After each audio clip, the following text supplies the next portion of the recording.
At dawn on a humid July morning in 1776, a 33-year-old Virginian dipped his quill into ink and wrote words that would echo across centuries. All men are created equal. The phrase rang like a bell of liberty, bold and universal, daring kings and tyrants alike to tremble. Yet even as Thomas Jefferson inscribed that immortal sentence in the Pennsylvania State House, more than 100 human beings were enslaved on his plantation in Virginia. The man who declared equality as a self-evident truth owned men, women, and children whose lives were governed by his will. That is the heart of Thomas Jefferson's biggest contradiction, a paradox that shaped the United States from its birth and continues to haunt it today. Jefferson was born in 1743 at Shadwell, in the colony of Virginia, into a world built on land, hierarchy, and bondage. His father, Peter Jefferson, was a successful planter and surveyor. His mother, Jane Randolph, descended from one of Virginia's prominent families. The young Jefferson grew up surrounded by enslaved laborers whose forced work sustained the tobacco economy that financed his education, books, and refinement. Slavery was not a distant abstraction in his childhood. It was woven into daily life. He learned Latin and Greek while enslaved children labored in fields nearby. He practiced the violin as others toiled under the sun. The contradiction did not begin in 1776. It was present from the cradle. At the College of William and Mary in Williamsburg, Jefferson encountered Enlightenment thought. He absorbed the writings of John Locke, Francis Bacon, and Isaac Newton. He came under the influence of George Wythe, a brilliant legal scholar who encouraged him to think critically about natural rights and republican government. Jefferson's mind delighted in systems, architecture, agriculture, philosophy, politics, and he embraced the radical notion that legitimate government derived from the consent of the governed. Yet even in these formative years, he did not free the people he inherited as property. Instead, he inherited more. By the time tensions with Britain escalated into revolution, Jefferson had established himself as a rising political figure. In 1774, he penned A Summary View of the Rights of British America, arguing that the colonies were tied to Britain by voluntary allegiance, not submission. His prose was fiery, confident, and almost prophetic. When the Second Continental Congress convened in Philadelphia, Jefferson was chosen in part for his literary talent to draft a declaration explaining why the colonies sought independence. The resulting document, the United States Declaration of Independence, blended Enlightenment philosophy with colonial grievances. Jefferson even included a searing passage condemning the transatlantic slave trade, accusing the British Crown of waging cruel war against human nature itself. Southern delegates insisted that the clause be removed. It was struck out. The final version condemned tyranny while remaining silent on the institution that bound 500,000 African Americans in chains. Jefferson would later recall the moment with pride. He saw himself as the penman of liberty. Yet the enslaved people at his plantation, Monticello, did not share in that liberty.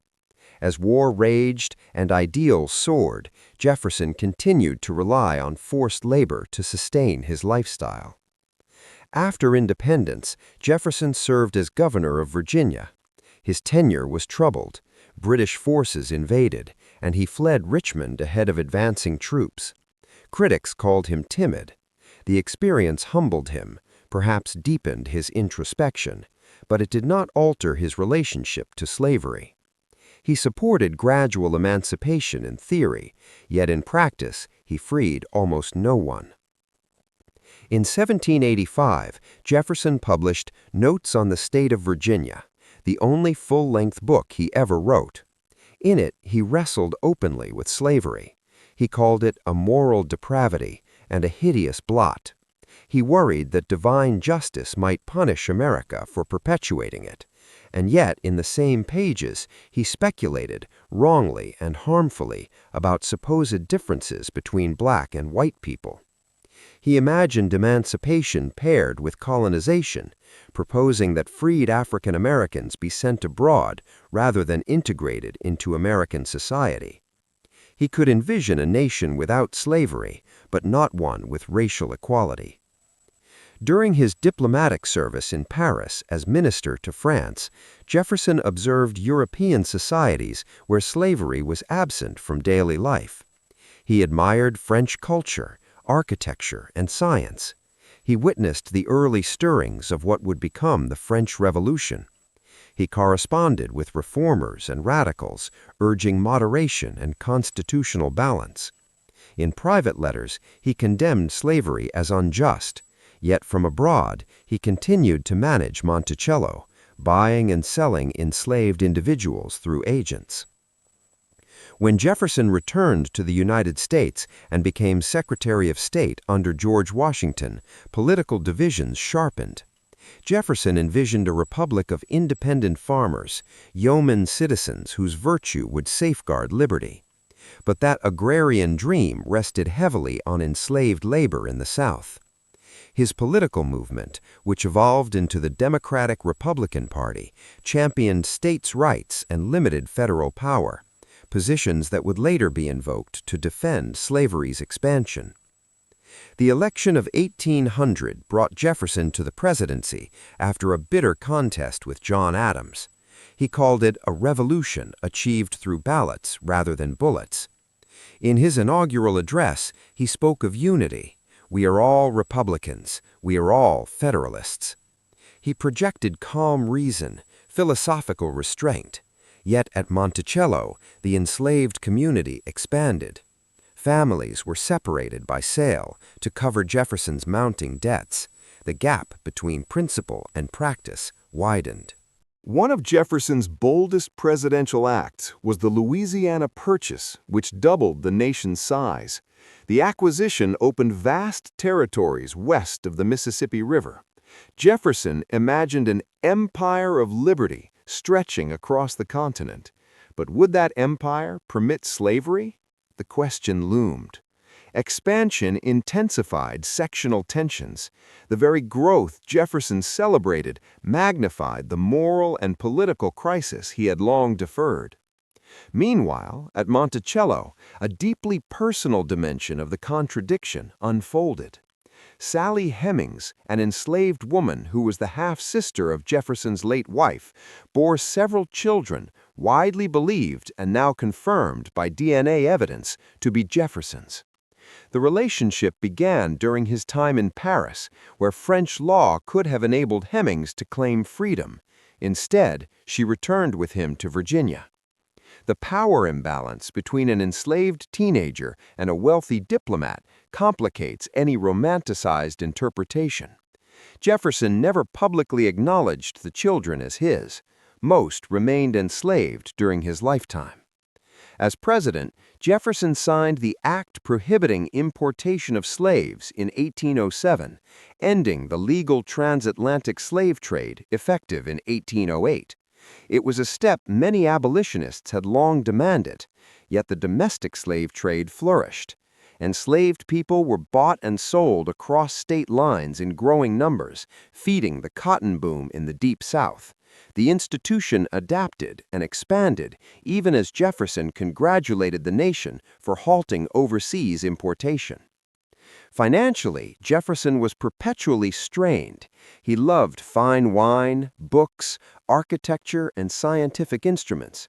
Monticello was an architectural marvel inspired by classical forms, but its elegance was underwritten by debt and by labor extracted without wages.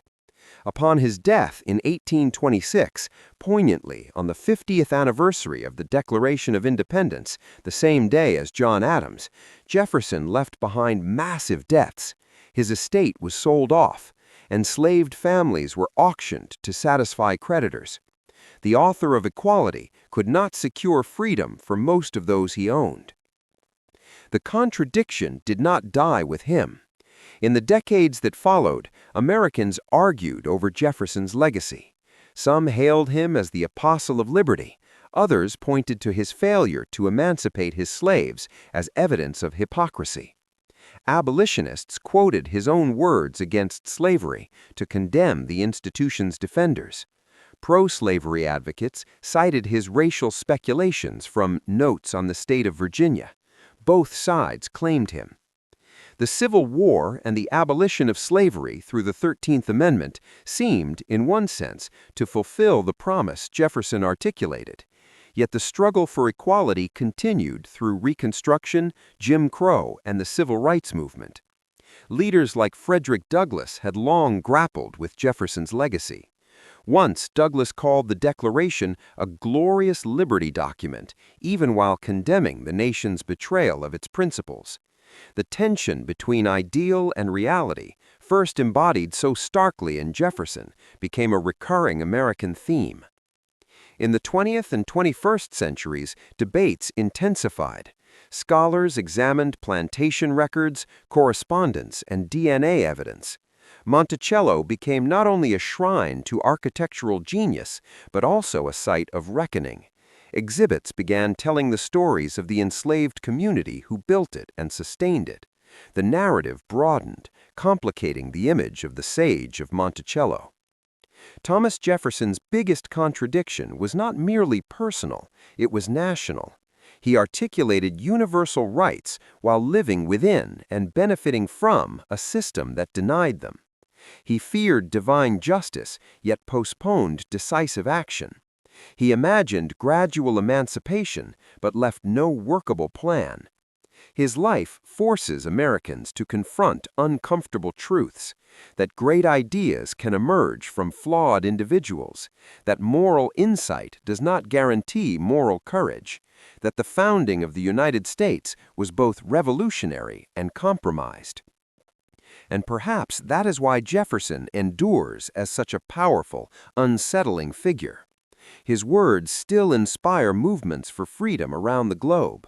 "All men are created equal" remains a rallying cry, invoked by activists far removed from 18th century Virginia. Yet the shadow of Monticello reminds us that principles are tested not in parchment declarations, but in lived practice. On that July morning in 1776, when Jefferson's pen traced the contours of equality, he may not have fully grasped the storm those words would unleash. They set a standard by which he himself would be judged and found wanting, but they also set a standard by which the nation continues to measure its progress. The contradiction at the heart of Jefferson's life became a mirror held up to America itself, a reflection of its highest ideals and its deepest failures, intertwined from the very beginning. If this journey through history sparked your curiosity, don't forget to like, subscribe, and share your thoughts below.